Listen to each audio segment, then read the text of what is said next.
ભોગ ભોગના નિમિત્તે થતી, એકવાર ભોગવાય અને વારંવાર ભોગવાય એવી ચીજ. ભોગ એટલે સમજાનો દાળ, ભાત, રોટલી એ થઈ છે ભાવમાં.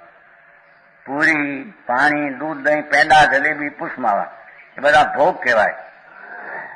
એક વાર ભોગવાય પછી કઈ વારવાર ભોગવાય. પેંડા એક વાર ખાધા પછી પેંડા પછી ફરી વાર હોય એ નહીં.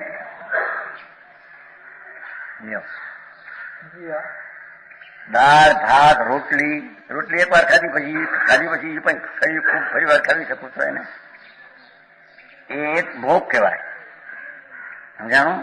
પાણી, દૂધ, દહીં, પેંડા, જલેબી. જો દહીં ને પેંડા બે ભેગા આવ્યા. જલેબી, પુષ્માવા વગેરે બધા ભોગ પદાર્થો છે.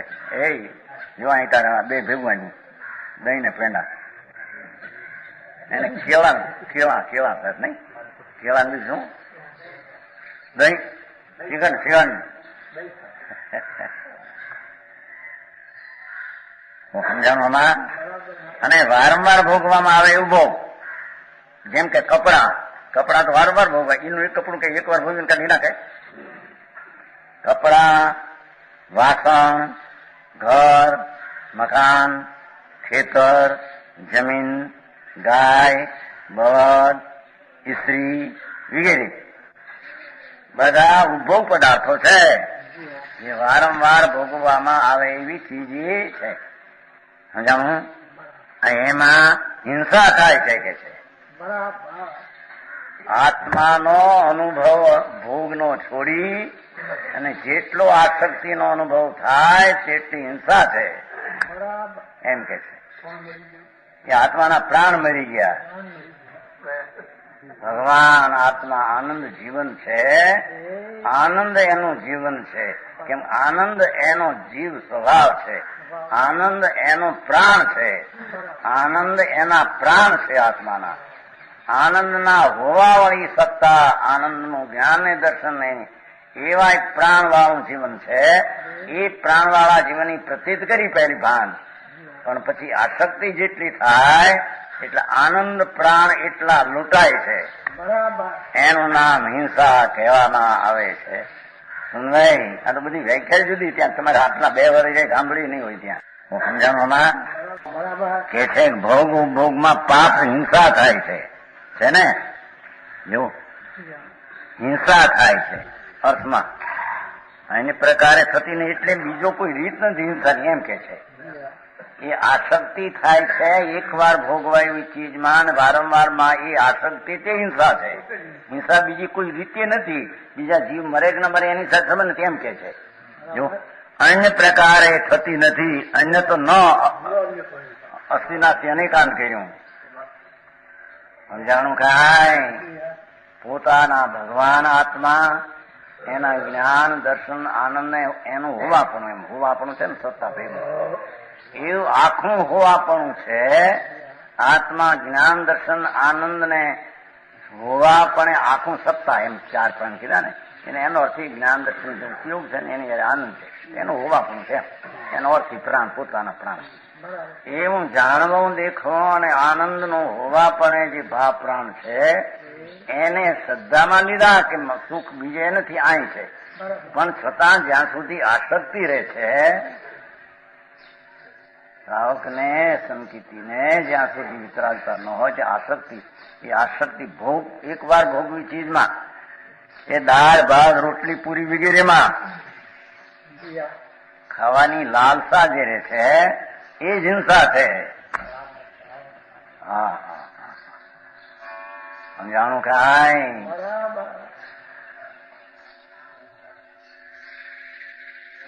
અને એ વારંવાર ભોગવાય. કોણ? કપડા, વાસણ, ઘર, મકાન, બંગલા મોટા, ખેતર, જમીન. ખેતરમાં બાંધે છે ને બહાર હવા હતું. જમીન મોટી હોય, ગાય, બળદ, સ્ત્રી, હાથી ને ઘોડા. મોટર એ નહીં હોય વખતે કદી, પણ મોટર બધી હવે છે. એ મોટર વારંવાર ભોગવાય એવી ચીજમાં જે આસક્તિ રહે છે તેને હિંસા કહે. સમજાણું? કાંઈ પોતાનું જીવન પરને અવલંબે જેટલી આસક્તિ પણ રહે પરને અવલંબે માને એ તો મિથ્યાત્વની મોટી હિંસા છે, મિથ્યાત્વથી. મારું જીવન પરને અવલંબે છે ઠીક, એ તો માનતા જ મિથ્યાત્વની, એ તો મોટી હિંસા.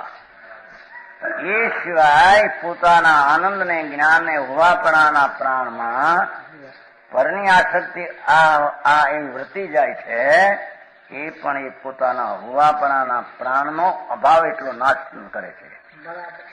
સમજાણું કાંઈ?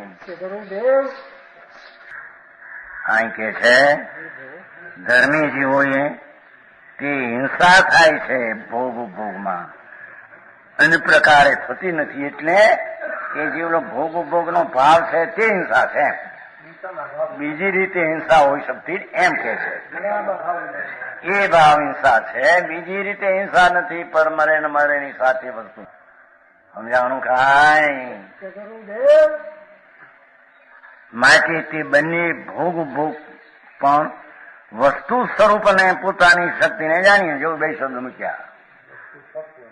વસ્તુ સ્વરૂપ એટલે વસ્તુ તત્વ, વસ્તુનો ભાવ. વસ્તુનો ભાવ એટલે આસક્તિ કેવી છે, વસ્તુનું સ્વરૂપ તો ભાન છે, પણ આસક્તિ કેવી છે, આમાં કેવું પાપ છે, એવું જાણીને એમાં સ્વશક્તિ પ્રમાણે એમ પાછી બોલું વસ્તુ સ્વરૂપને તો ખબર છે ભાઈ. આ તો વર્તમાનમાં જે ચાલે છે રાગ આદિ ભાવ, એનું કેટલી હિંસા છે, આ શું છે, કેવા દ્રક્ષેત્ર કા ભાવ છે, આ છૂટવાના, એનું જ્ઞાન કરે. સમજાણું કાંઈ? સ્વશક્તિ પાછું હઠ નથી. પોતાની શક્તિને જાણે કે આટલો મારામાં રાગનો ત્યાગ થશે, વધારે થશે નહીં. અહીં કે છે ધર્મી જીવોએ તે હિંસા થાય છે ભોગમાં, અન્ય પ્રકારે થતી નથી. એટલે એ જીવનો ભોગનો ભાવ છે તે હિંસા છે, બીજી રીતે હિંસા હોઈ શકતી એમ કે છે. એ ભાવ હિંસા છે, બીજી રીતે હિંસા નથી. પર મરે ને મરે ની સાથે વસ્તુ. સમજાણું કાંઈ? માટે તે બંને ભોગ પણ વસ્તુ સ્વરૂપ અને પોતાની શક્તિને જાણીએ. જો બે શબ્દ મૂક્યા. વસ્તુ સ્વરૂપ એટલે વસ્તુ તત્વ, વસ્તુનો ભાવ. વસ્તુનો ભાવ એટલે આસક્તિ કેવી છે, વસ્તુનું સ્વરૂપ તો ભાન છે, પણ આસક્તિ કેવી છે, આમાં કેવું પાપ છે, એવું જાણીને એમાં સ્વશક્તિ પ્રમાણે એમ પાછી બોલું વસ્તુ સ્વરૂપને તો ખબર છે ભાઈ. આ તો વર્તમાનમાં જે ચાલે છે રાગ આદિ ભાવ, એનું કેટલી હિંસા છે, આ શું છે, કેવા દ્રક્ષેત્ર કા ભાવ છે, આ છૂટવાના, એનું જ્ઞાન કરે. સમજાણું કાંઈ? સ્વશક્તિ પાછું હઠ નથી. પોતાની શક્તિને જાણે કે આટલો મારામાં રાગનો ત્યાગ થશે, વધારે થશે નહીં. સમજાણું કાંઈ?